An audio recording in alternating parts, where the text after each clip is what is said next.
भिवानी जिले के ढाड़ी लक्ष्मण गांव की रहने वाली 19 साल की लड़की मनीषा के हत्यारों का 9 दिन बाद भी लोहारू पुलिस कोई सुराग नहीं निकाल पाई। पूरे भिवानी जिले में इस हत्याकांड से सनसनी फैली हुई है। क्या कहानी है, चलिए आपको पूरे विस्तार से बताते हैं, इसलिए वीडियो में अंत तक हमारे साथ बने रहिएगा। 19 साल की मनीषा सिंघानी गाँव के एक प्ले स्कूल में टीचर थी।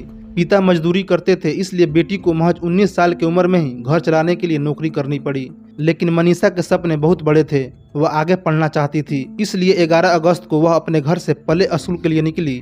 वहां से अपने पिता को कॉल करके बताया कि आज वह थोड़ा लेट आएगी, क्योंकि उसे कॉलेज जाकर बीएससी नर्सिंग का फॉर्म भरना है ताकि वह अपनी आगे की पढ़ाई शुरू कर सके। लेकिन मनीषा के पिता ने कभी सोचा भी नहीं था कि वह आखिरी बार अपनी बेटी से बात कर रहे हैं। मनीषा जब देर रात तक घर नहीं लौटी तो परिवार वालों ने लोहारू थाने में गुमशुदगी की रिपोर्ट दर्ज करवाई। पिता का आरोप है कि पुलिस ने उनकी शिकायत को हल्के में लिया और पहले दिन मनीषा को ढूंढने का कोई प्रयास नहीं किया। पुलिस ने कहा कि वह किसी के साथ भाग गई होगी और कुछ दिन बाद अपने आप ही घर आ जाएगी। 11 अगस्त को मनीषा घर नहीं लौटी और 13 अगस्त की सुबह सिंघानी गांव के खेतों में उसका डेड बॉडी बरामद हुआ। सिंघानी का एक किसान जब सुबह अपने खेतों में गया तो उसने देखा कि किसी महिला की लाश पड़ी हुई है, जिसकी गर्दन धारदार हथियार से काटा गया है। किसान ने तुरंत पुलिस को सूचना दी। पुलिस मौके पर पहुंची और मनीषा के पिता को बुलाया गया। पिता ने लाश की पहचान अपनी बेटी मनीषा के रूप में कर ली। अब यह कन्फर्म हो गया था कि यह डेड बॉडी मनीषा के ही है और गर्दन पर चोट का निशान बता रहा था कि उसकी हत्या गला काट कर की गई है। मनीषा के पिता ने पुलिस को यह भी बताया कि मनीषा एक कॉलेज में बीएससी नर्सिंग का फॉर्म भरने गई थी और वापस नहीं लौटी, जिसके बाद मनीषा के पिता उस कॉलेज में अपनी बेटी के बारे में पता करने गए थे। लेकिन वहां नशे में धुत 3 लड़के मिले, जिन्होंने मनीषा के पिता को कॉलेज में घुसने नहीं दिया और कहा कि यहाँ पर कोई लड़की नहीं आई थी। 11 अगस्त को मिसिंग, 13 अगस्त को मर्डर और आज यानी 19 तारीख हो चुकी है। लेकिन 9 दिन बीत जाने के बाद भी लोहारू पुलिस के हाथ इस मामले में खाली हैं। परिवार वालों ने पोस्टमार्टम के बाद भी शव लेने से इनकार कर चुका है। आज स्थानीय कांग्रेस विधायक राजवीर फरटिया और कांग्रेस नेता अनिरुद्ध चौधरी ने भी परिवार को समर्थन दिया और प्रशासन पर इस पूरे मामले में लापरवाही बरतने का आरोप लगाया। एक दिन पहले हॉस्पिटल के बाहर मनीषा के परिजन जुटे थे।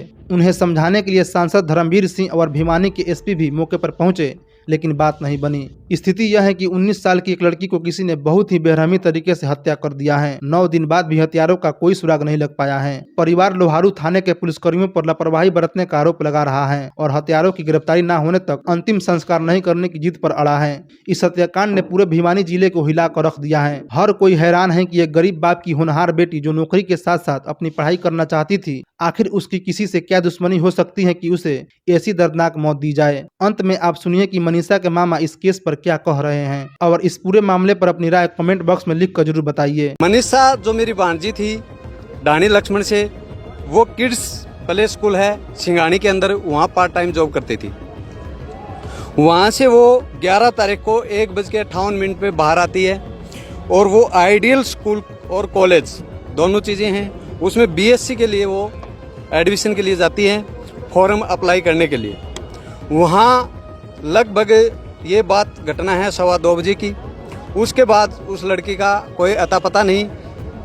6 बज के शाम को 26 मिनट पे संजय जी के पास, जो मेरा जीजा जी है, लड़की का फादर है, उसके पास रिंग आती है। मात्र 10 सेकंड का फासला देके ही वापस रिंग करते हैं तो कोई उठा ही नहीं हुआ, रिंग स्विच ऑफ हो गया।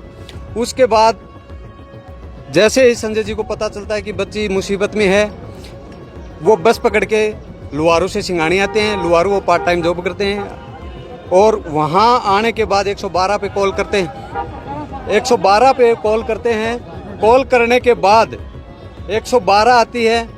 वहाँ आइडियल स्कूल में जाते हैं। वहाँ जाने के बाद जब उनको बोला जाता है कि भैया आप सीसीटीवी दिखाओ, फुटेज दिखाओ, यहाँ लड़की आई है क्या, उन्होंने मना कर दिया, कोई लड़की आई नहीं है यहाँ और यहाँ स्टाफ भी नहीं है। दूसरी बात, उन्होंने सीसीटीवी कैमरे के दिखाने के लिए भी बिल्कुल साफ साफ मना कर दिया। और जो 112 में जो मुलाजिम थे, उन्होंने उनसे कॉलेज वालों से हाथ मिला के और बात करके वापस आ गए। संजय जी को वापस सिंघानी गांव में छोड़ दिया जाता है और 112 से जो मुलाजिम थे वो कहते हैं कि आप थाने जाओ लोहारू, वहाँ FIR कराओ। संजय जी वहाँ से आते हैं, FIR के लिए जाते हैं, FIR नहीं होती। ये घटना 11 तारीख की है, जबकि FIR रात को 12 तारीख को 7:30 बजे शाम को FIR होती है हमारी। जब थाने जाते हैं तो वहाँ भी ऐसा व्यवहार होता है कि मैं शब्दों में शायद ही बयां कर सकूँ।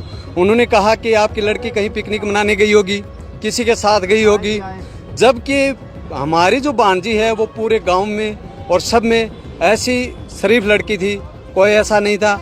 उसके बावजूद हमने वहाँ फ़ोन वगैरह करा के वो FIR लास्ट में लॉन्च करवाई। उसके बाद ASI शकुंतला जो कि आइडियल स्कूल में आती है, उसको भी वो स्कूल वाले मना कर देते हैं कि हम नहीं दिखाएंगे, आप जा सकते हो। 13 तारीख को प्रिंसिपल साहब आएंगे 11 बजे, उस टाइम हम आपको फुटेज दिखा देंगे। उसके बाद जितने भी फुटेज थे वहाँ कैमरे थे, उनसे सबसे छेड़छाड़ खाने की गई है। 12 तारीख की ये घटना घटने के बाद 13 को सुबह शकुंतला मैडम का ही फ़ोन आता है कि सिंघानी में एक डेड बॉडी मिली है। जब हम वहाँ जाके देखते हैं तो चेहरा जला हुआ था, कुछ भी नहीं था। ऐसी बुरी तरह से निंदनीय घटना थी और वहाँ डेड बॉडी की हमने शिनाख्त की। उसके बाद पूरा प्रशासन आता है, लुहारू का SDM भी आता है, डिप्टी भी आते हैं। उन्होंने आश्वासन दिया था कि 24 घंटे के अंदर हम मुजरिमों को गिरफ्तार करेंगे। तो अभी तक कोई भी गिरफ्तारी नहीं हुई है, नहीं कोई, सिर्फ आश्वासन दिया जा रहा है। और पुलिस क्या कर रही है क्या नहीं, अभी तक हमें कुछ नहीं बताया गया। पुलिस प्रशासन कोऑपरेट नहीं कर रही। कोऑपरेट करती समय पर तो अगर समय पर पुलिस कोऑपरेट करती तो मैं दावे के साथ कहता हूँ मनीषा आज हमारे बीच में होती और उन दरिंदों को पकड़ा जाता। तो SP साहब आए, क्या आश्वासन मिला, क्या SP साहब ये बोल के गए कि हम कार्रवाई कर रहे हैं, लेकिन कार्रवाई कहाँ तक है और इसके अलावा कुछ नहीं किया। तो क्या जो SHO है उनकी जांच से संतुष्ट हैं या किसी और अधिकारी को चाहते हैं? अधिकारी को दी हुई हैं और हम तो संतुष्ट उसी टाइम होंगे जब हमारे सामने मुलजिम पेश होंगे, तब तक कोई संतुष्टि नहीं है। और हमारी मांग यही है 112 का जो भी जाब्ता उस टाइम था उसको सस्पेंड किया जाए, लुहारू थाने को सस्पेंड किया जाए और जो भी मुलजिम है उनको जल्द से जल्द गिरफ्तार किया जाए, तब हम अंतिम संस्कार करेंगे हमारी बच्ची का, तब तक नहीं।